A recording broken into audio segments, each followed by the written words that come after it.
আপত্তি করতেন না, কিন্তু আপনি বলেন এই কয় মাসে কোনটা ভালো চলছে?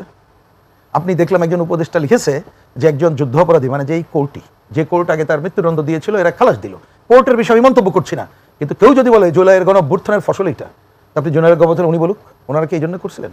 জুলাইয়ের গণঅভ্যুত্থানের ফসল কি করিডোর দিয়ে দেবেন, বন্দর দিয়ে দেবেন? এটা কি আপনার ম্যান্ডেট ছিল?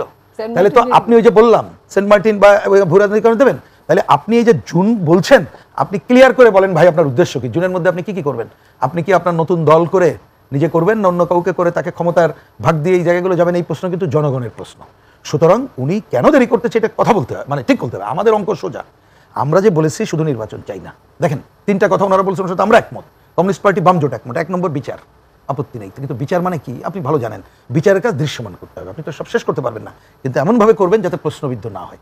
কিন্তু দেখবেন এইবারই অলরেডি এই যে কি রিভিউ খালাস নিয়ে দেখলাম উকিলরাই প্রশ্ন তুলেছে, আগে যিনি কি দায়িত্বে ছিলেন উকিল ছিলেন, এবারও তিনি সরকারের পক্ষে নাকি, তা সেই প্রশ্ন কিন্তু যদি ওনারা ভুল করেন এটা কোশ্চেন থেকে যাবে। তাহলে আপনি বিচারে দৃশ্যমান করতে তো সময়ের ব্যাপার না, একদিন নতুন করে তার জন্য ভোট পিছানোর কোনো কারণ নেই, ইচ্ছা করলে আপনি কালকেই ভোট দিতে পারেন, অলরেডি কাজ চলতেছে। দ্বিতীয়ত সংস্কার, সংস্কার মানে কি, নির্বাচন ব্যবস্থার আমূল সংস্কার করে নির্বাচন দিতে আমি আজকে এটা কি মাস, মে মাস, তো জুন জুলাই আগস্ট সেপ্টেম্বরে নির্বাচন সম্ভব, ডিসেম্বরে যাওয়া লাগবে না, এতদিনও লাগবে না। আমরা দায়িত্ব নিয়ে কথা বলছি, নির্বাচন কমিটি সংস্কারের যা দায়িত্ব দিচ্ছে বদিউল আলম মজুমদার, ওনার সাথে রাজনৈতিক দলগুলো ডায়লগ হোক, নির্বাচন ভালো নির্বাচনের জন্য যা যা দরকার, টাকার খেলা বন্ধ, পেশি শক্তি বন্ধ, প্রশাসনিক কারসাজি